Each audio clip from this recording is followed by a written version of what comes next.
ကိုလံဘီယာနိုင်ငံတွင်ပြင်းအား 7.4 အဆင့်ရှိတဲ့အင်အားပြင်းငလျင်လှုပ်ခတ်သွားခဲ့ပါတယ်။တောင်အမေရိကတိုက်ကမ်းရိုးတန်းနိုင်ငံတစ်ခုဖြစ်တဲ့ကိုလံဘီယာနိုင်ငံမှာ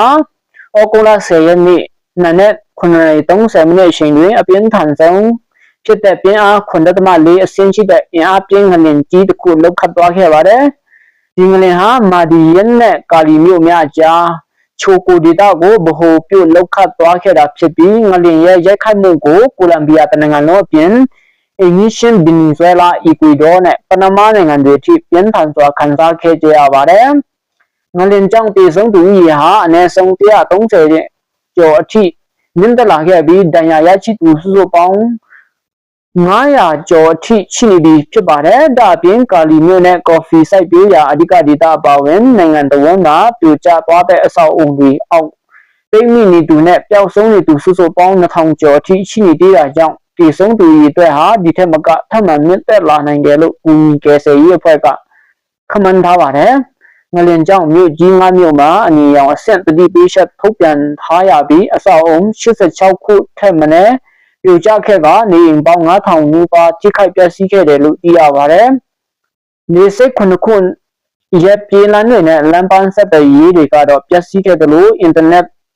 ဆက်သွယ်ရေးလိုင်းတွေကလည်းပြတ်တောက်နေတာကြောင့်ပျောက်ဆုံးနေတဲ့မိသားစုဝင်တွေကိုပြန်လည်ရှာဖွေ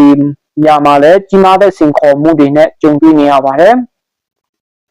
ဒါဟာရာထူးတာဝန်စတင်ရယူလိုက်တဲ့ကိုလံဘီယာသမ္မတတဲ့အတွက်ကတော့ပထမဆုံးရက်မှာတင်ရင်ဆိုင်လိုက်ရတဲ့အကြီးမားဆုံးသဘောအပြန်တည်းရဲ့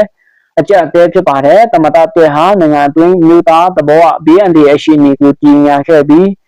ရာထူးရယူရေးပုံမှန်အစီအစဉ်ကိုအားလုံးကိုစိုက်ငံကကူညီကယ်ဆယ်ရေးကိုပဲအဓိကဆောင်ရွက်နေပါတယ်။ရှာဖွေရေးနဲ့ကူညီကယ်ဆယ်ရေးတွေမှာ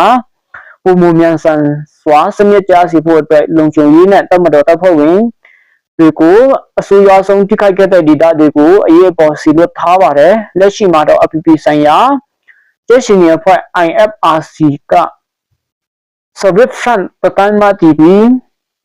ရှာဖွေကယ်ဆယ်ရေးခုလုံရေးစခန်းများကိုစောက်လုပ်ရေးနဲ့တောက်တုံးရေးရရှိရေးတို့ကိုကူညီပေးနေတယ်လို့အမေရိကန်ပြည်ထောင်စုကလည်းအရေးပေါ်အကူအညီအဖြစ်အမေရိကန်ဒေါ်လာ 15.5 သန်းထောက်ပံ့ပေးသွားမယ်လို့ကြေညာထားပါတယ်။ဒါအပြင်အိန္ဒိယဗင်နီဇွဲလားနိုင်ငံအပါအဝင်နိုင်ငံတကာအသင်းဝန်ကလည်းကိုလံဘီယာနိုင်ငံအတွက်လိုအပ်တဲ့ကူညီထောက်ပံ့မှုတွေကိုပေးအပ်ဖို့ပြင်ဆင်လက်ရှိကြောင်းသိရပါတယ်။